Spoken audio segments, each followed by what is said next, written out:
ఆంధ్రప్రదేశ్లో ఎన్నికలు ముగిసి ఫలితాలు వచ్చి కూటమి అధికారంలోకి వచ్చి ప్రమాణ స్వీకారాలు కూడా అయిపోయాయి. ఇక కూటమి అధికారంలోకి వచ్చి నెల 15 రోజులు అవుతున్నాయి. అప్పుడే ఇక మధ్యంతర ఎన్నికలు అనే వార్త ఇప్పుడు సంచలనం అవుతుంది. అవును, మధ్యంతర ఎన్నికలు ఏపీలోకి వస్తే అధికారం మాదే అంటున్నారు వైఎస్ఆర్సీపీ పార్టీకి సంబంధించిన ఎంపీ విజయసాయిరెడ్డి గారు. తాజాగా రాష్ట్ర రాజకీయాల్లో పరిస్థితులు ఎప్పుడు ఒకేలా ఉంటాయి అనే దానికి ఉదాహరణగా ఏవీ లేవు.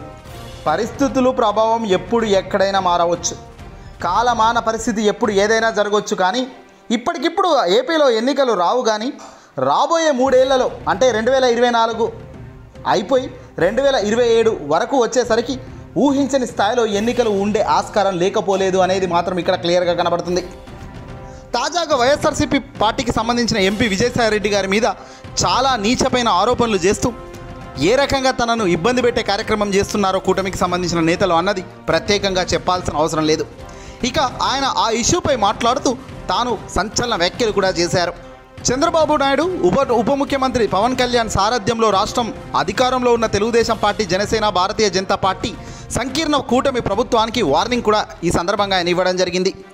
విశాఖపట్నంలో ఓ హోటల్లో ఏర్పాటు చేసిన విలేకరుల సమావేశంలో మాట్లాడిన విజయసాయిరెడ్డి గారు పార్టీ సీనియర్ నేత జుప్పూడి ప్రభాకర్తో కలిసి మాట్లాడారు. ఏపీలో మధ్యంతర ఎన్నికలు వస్తాయనే సంకేతాలు ఆయన ఇవ్వకనే ఇచ్చారు. ఢిల్లీ రాజకీయాలపై గట్టి పట్టు ఉన్న విజయసాయిరెడ్డి గారు ఒక్కసారిగా ఈ వ్యాఖ్యలు చేయడంతో ప్రాధాన్యత సంతరించుకుంది. కేంద్రంలో అధికారంలో ఉన్న ఎన్డీఏ సంకీర్ణ కూటమికి ప్రభుత్వాన్ని ఏర్పాటు చేయడానికి అవసరమైన మ్యాజిక్ ఫిగర్ లేకపోవడం, భాగస్వామ్య పక్షాలతో అటు ఇటు కాకుండా ఓ మెజారిటీతో అధికారంలోకి రావడం వంటి పరిణామాల మధ్య ఎప్పుడైనా ఏదైనా జరగవచ్చన్న అభిప్రాయాలను వ్యక్తం చేస్తూ విజయసాయిరెడ్డి గారు ఈ వ్యాఖ్యలు చేశారు. ఇక ఇదే కాకుండా తాజాగా ఆంధ్రప్రదేశ్ మాజీ ముఖ్యమంత్రి వైఎస్ఆర్సీపీ పార్టీ అధినేత జగన్మోహన్ రెడ్డి గారు హుటాహుటిన ఈరోజు ఉదయం బెంగళూరుకు వెళ్ళడం చర్చానీయాంశంగా మారింది. ఇది బెంగళూరుకు వెళ్ళడం ఆయనది రెండోసారిగా తెలుస్తోంది. గతంలో జగన్మోహన్ రెడ్డి గారు బెంగళూరు వేదికగా చాలా ఏళ్ల తర్వాతనే మొదటిసారిగా మొన్న ఇటీవల పోయారు. అక్కడ బెంగళూరులోనే 10 రోజుల తర్వాతే మళ్ళీ రాష్ట్రానికి రావడం జరిగింది. అయితే ఇక్కడ జగన్మోహన్ రెడ్డి గారు బెంగళూరు పర్యటనకు హుటాహుటిన వెళ్ళడం, విజయసాయిరెడ్డి గారు మధ్యంతర ఎన్నికలు ఎప్పుడు ఎక్కడైనా జరగవచ్చు అన్నట్టుగా తాను మాట్లాడడం, దీన్ని బట్టే జగన్ కూడా చాలామందితో సంప్రదింపులు చేస్తున్నట్టుగా సమాచారం అందుతుంది.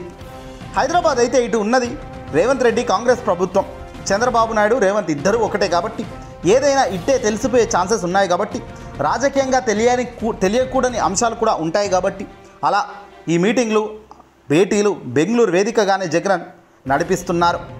అదే సమయంలో విజయసాయిరెడ్డి గారు ఈ వ్యాఖ్యలు ఇప్పుడు చాలా ఉత్కంఠ రేపుతున్నాయి.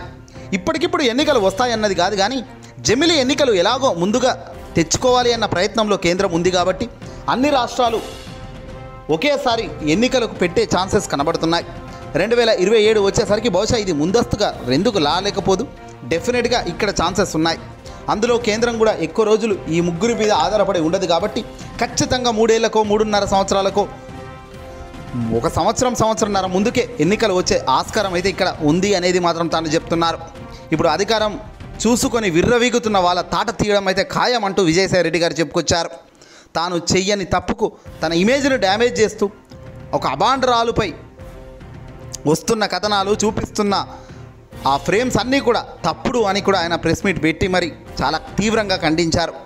ఏ పచ్చ మూకలు ఆ దాడి చేస్తున్నారో, ఏ పచ్చ మూకల ఛానల్లో పదే తప్పుడు వ్యాఖ్యలతో ఆ వీడియోలు ప్లే చేస్తున్నారో వాటన్నిటిపై చర్యలు తీసుకుంటానని కూడా విజయసాయిరెడ్డి గారు చాలా గట్టిగా చెప్పడం విశేషం.